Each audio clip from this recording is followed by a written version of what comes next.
नमस्कार दोस्तों, मैं आयुष आपका इलेक्ट्रिकल दोस्त। आज हम इलेक्ट्रिकल में पूछे जाने वाले एक काफी इंपॉर्टेंट इंटरव्यू सवाल के ऊपर बात करने वाले हैं कि आखिरकार अर्थिंग और न्यूट्रल के बीच में कितना वोल्टेज होना चाहिए। तो दोस्तों, वैसे तो इस सवाल का जवाब बिल्कुल सिंपल है और आप आसानी से समझ भी जाएंगे, लेकिन फिर भी इस सवाल का जवाब देते समय कई सारे लोग कुछ गलती करते हैं। मैं आपको पहले उन गलतियों के बारे में बताता हूँ। कई सारे लोगों से जब भी सवाल पूछा जाएगा कि अर्थिंग और न्यूट्रल में वोल्टेज कितना है, तो मोस्टली लोग कहते हैं कि 5 वोल्ट से कम होना चाहिए, कोई कहता है 3 वोल्ट से कम होना चाहिए, कोई 2 वोल्ट से कम। लेकिन ये तीनों ही जवाब पूरी तरीके से गलत है, क्योंकि देखिए, जब भी आपसे पूछा जा रहा है कि अर्थिंग और न्यूट्रल के बीच में कितना वोल्टेज होना चाहिए, इसका जो आंसर है वो पूरा का पूरा डिपेंड करेगा कि आप किस अर्थिंग के बारे में बात कर रहे हैं। देखिए, बेसिकली जो अर्थिंग की जाती है, आप सभी समझते हैं कि ह्यूमन की प्रोटेक्शन के लिए, हमारी प्रोटेक्शन के लिए जाती है। बिल्कुल सही है, अर्थिंग को जो किया जाता है ह्यूमन की प्रोटेक्शन के लिए ही किया जाता है, लेकिन अर्थिंग को इसके अलावा एक और वजह से भी किया जाता है। आप सभी ने सुना भी होगा कि आपके घर के पास में जो एक ट्रांसफार्मर लग रहा है, जिसकी मदद से वोल्टेज को कम किया जाता है या बढ़ाया जाता है, और उस वोल्टेज को हमारी रिक्वायरमेंट के अनुसार, अगर हमें कम वोल्टेज चाहिए तो वोल्टेज को कम करके हमें डिलीवर किया जाता है। लेकिन ट्रांसफार्मर के अंदर एक और चीज की जाती है, वोल्टेज को कम करने के साथ साथ ट्रांसफार्मर से ही हमें क्या मिलता है, न्यूट्रल भी मिलता है। मतलब कि हमारे घरों में या इंडस्ट्री में जब भी हम लोड चलाने की बात करते हैं तो हमें एक लाइव वायर, एक तो फेस मिलता है और साथ ही साथ उसकी एक न्यूट्रल भी मिलता है। चाहे 3 फेज की सप्लाई होगी, फिर भी हमें कई जगह पर न्यूट्रल की रिक्वायरमेंट होती है। तो यह जो न्यूट्रल होता है, ये न्यूट्रल हमें कहां से मिलता है, आप सभी जानते हैं कि हमारे पास में ट्रांसफार्मर जो होता है, उस ट्रांसफार्मर के अंदर टोटल 3 वाइंडिंग होती है। एक वाइंडिंग होती है हमारी रेड फेज के लिए, एक वाइंडिंग होती है हमारी येलो फेज की, और तीसरी वाइंडिंग होती है हमारी ब्लू फेज की। तो यह जो तीनों वाइंडिंग होती है, इन तीनों वाइंडिंग को क्या कर दिया जाता है, एक साइड से शॉर्ट किया जाता है। तीनों वाइंडिंग को एक साइड से क्या किया जाता है, शॉर्ट किया जाता है। और यह जो शॉर्ट पॉइंट होता है, इसे ही हम बोलते हैं स्टार पॉइंट। क्या बोलते हैं, स्टार पॉइंट। और यह जो स्टार पॉइंट होता है ना, इसी स्टार पॉइंट से हमें क्या मिलता है, न्यूट्रल, जो हमारे घरों में भेजा जाता है, जो हमारी इंडस्ट्री में हर जगह लोड को चलाने के लिए यूज हो रहा है, वो हमेशा हमें ट्रांसफार्मर से ही मिलता है, ना कि हमें पावर प्लांट से आता है। ऐसा नहीं है, ट्रांसमिशन लाइन से कभी भी न्यूट्रल नहीं आता। न्यूट्रल आपके ट्रांसफार्मर से आता है, ट्रांसफार्मर के स्टार पॉइंट से आता है, जो कि तीनों वाइंडिंग को शॉर्ट करके बनाया जाता है। अब आप बोलेंगे मैं इस न्यूट्रल के बारे में बात क्यों कर रहा हूं, जबकि हम तो बात कर रहे हैं अर्थिंग के बारे में। बिल्कुल, हम अर्थिंग के बारे में बात कर रहे हैं, और मैंने आपको साथ साथ यह भी बताया था कि अर्थिंग को जो यूज किया जाता है वो प्रोटेक्शन के लिए किया जाता है, जैसे कि ह्यूमन की प्रोटेक्शन। लेकिन आपको यह भी पता होना चाहिए कि अर्थिंग का एक और काम होता है, एक ह्यूमन की प्रोटेक्शन होता है, लेकिन एक और अर्थिंग की जाती है, वो की जाती है हमारे इलेक्ट्रिकल सिस्टम की प्रोटेक्शन के लिए, मतलब कि हमारे ट्रांसफार्मर की प्रोटेक्शन के लिए। कैसे की जाती है, कहां की जाती है, तो देखिए, आपको जो यहाँ पे न्यूट्रल मिलता है, ट्रांसफार्मर के जो स्टार पॉइंट से न्यूट्रल मिलता है, जिसे हम यूज करते हैं, इस न्यूट्रल को भी हम क्या करते हैं, जमीन के साथ में ग्राउंड करते हैं। क्या करते हैं, जमीन के साथ में ग्राउंड करते हैं। क्यों करते हैं, इसके पीछे का रीजन सिंपल सा आप ऐसे कह सकते हैं कि जब हम लोड चलाते हैं तो हम ये नहीं सोचते कि रेड फेस में कितना लोड जोड़ा, येलो फेस में कितना लोड जोड़ा, ब्लू फेस में कितना लोड जोड़ा, क्या तीनों में जो लोड जुड़ा हुआ है वो बराबर बराबर जुड़ा हुआ है क्या, हम इतना सोचते नहीं है। हाँ, वैसे हम ध्यान रखते हैं, लेकिन हम बिल्कुल एक्यूरेट नहीं होते कि तीनों में बराबर एग्जैक्ट लोड चले। और जब ऐसा कभी हो जाता है कि तीनों में बैलेंस लोड नहीं है, रेड में ज्यादा करंट जा रहा है, येलो में कम जा रहा है, ब्लू में ज्यादा जा रहा है, ऐसा अगर अनबैलेंसिंग हो जाती है ना, तो उस केस में जो न्यूट्रल होता है ना, इस न्यूट्रल में भी हमें फेस वोल्टेज दिखने की संभावनाएं आ जाती है। मतलब जो न्यूट्रल जीरो होना चाहिए, जिसमें वोल्टेज नहीं होनी चाहिए, जिसमें हमारा टेस्टर ग्लो नहीं होना चाहिए, उसमें भी हमारे वोल्टेज आने की संभावनाएं बढ़ जाती है। तो ऐसे सिनेरियो में भी हमारा कभी हम अनबैलेंसिंग लोड जोड़ दे तो भी न्यूट्रल में वोल्टेज ना आए, इसके लिए क्या किया जाता है, इसके लिए ट्रांसफार्मर का जो न्यूट्रल पॉइंट होता है, जो स्टार पॉइंट होता है, उसको जमीन में खड्डा करके उसको ग्राउंड कर दिया जाता है। क्यों किया जाता है, ट्रांसफार्मर की सेफ्टी के लिए, इलेक्ट्रिकल सिस्टम की सेफ्टी के लिए। तो एक अर्थिंग तो हो गई ये वाली, कौन सी, हमारे सिस्टम की प्रोटेक्शन के लिए, ट्रांसफार्मर के न्यूट्रल पे। इसको हम बेसिकली ग्राउंडिंग बोलते हैं, ताकि हम डिफरेंशिएट कर सके, क्योंकि ये भी ग्राउंड में क्या जा रहा है, इसको भी अगर मैं अर्थिंग बोलूंगा, और हमारे जो ह्यूमन की सेफ्टी के लिए अर्थिंग करी उसको भी अगर मैं अर्थिंग बोलूंगा, तो लोगों के बीच में कंफ्यूजन हो जाएगा। तो इसलिए क्या बोलने लग गए, ट्रांसफार्मर के न्यूट्रल पॉइंट के लिए जो अर्थिंग की गई है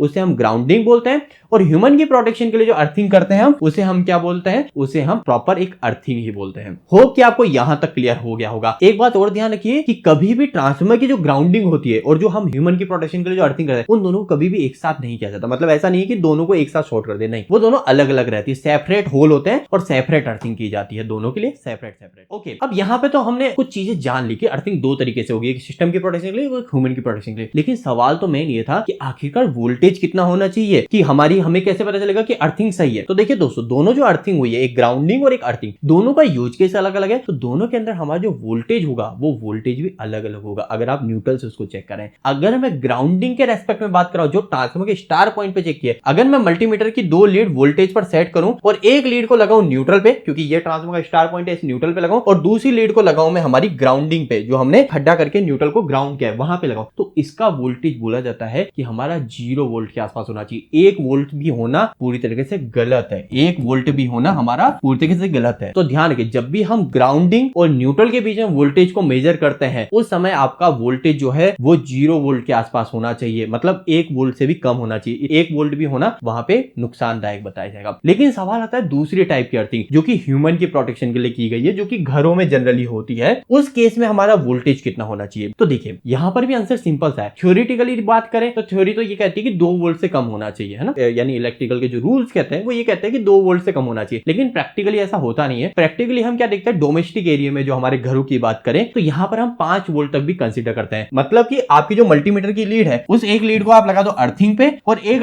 लीड लगा दो आप न्यूट्रल पे, तो अगर हमारा 2 वोल्ट से कम आ रहा है तब तो बहुत ही अच्छी बात है, हमारे वोल्टेज पूरी जगह सही है। लेकिन यहां पर भी एक और चीज मैं इंक्लूड करना चाहूंगा। कई सारे लोग बोलेंगे कि 0 वोल्ट आ रहा है, तो अगर 0 वोल्ट आ रहा है तो सही है क्या? तो देखो 0 वोल्ट आना तो बिल्कुल नहीं चाहिए। अगर आप न्यूट्रल और अर्थिंग के बीच में वोल्टेज मेजर कर रहे हो तो आपके घर पे 0 वोल्ट नहीं आना चाहिए। अब आप बोलोगे 0 वोल्ट नहीं आ रहा तो इससे क्या नुकसान होगा? तो देखो 0 वोल्ट आ रहा है ना, तो इसका मतलब ये होगा कि आपकी अर्थिंग हो ही नहीं रखी, इन दोनों का आपस में कोई कनेक्शन ही नहीं है, संबंध ही नहीं है। तो इस बात का ध्यान रखिए 0 वोल्ट नहीं आना चाहिए। चाहे वहां पर 0.001 वोल्ट भी हो सकता है, लेकिन बिल्कुल 0 वोल्ट नहीं होगा। अगर 0 वोल्ट आ रहा है तो इसका मतलब आपकी अर्थिंग हो ही नहीं रही, आपने जो सेफ्टी के लिए अर्थिंग लगा रखी है वो अर्थिंग काम ही नहीं कर रही। अब बात करते हैं कि 0.011 वोल्ट तो मिनिमम होना ही चाहिए, लेकिन मैक्सिमम कितना होना चाहिए कि मैं मानूं कि भैया हाँ ये मेरे को प्रोटेक्शन दे रही है? तो मैक्सिमम जो वोल्टेज है वो हम जनरली हम बोलते हैं कि 5 वोल्ट तक। कितना? डोमेस्टिक एरिया में 5 वोल्ट तक। इंडस्ट्री में भी हम यही बोलते हैं कि 5 वोल्ट तक रहेगा तो चलेगा, है ना। जो ह्यूमन की सेफ्टी के लगा है उसकी बात करो, न्यूट्रल के रेस्पेक्ट में। तो होप कि आपको पूरी तरीके से क्लियर हो गया होगा। एक लाइन में आंसर दूं तो जो हमारे सिस्टम की प्रोटेक्शन के लिए हम वोल्टेज की बात करेंगे, जो ग्राउंड और न्यूट्रल के बीच में होगा उसमें तो वोल्टेज हमारा बहुत ही कम होना चाहिए, 0 वोल्ट के आसपास होना चाहिए, 1 वोल्ट से कम होना चाहिए। लेकिन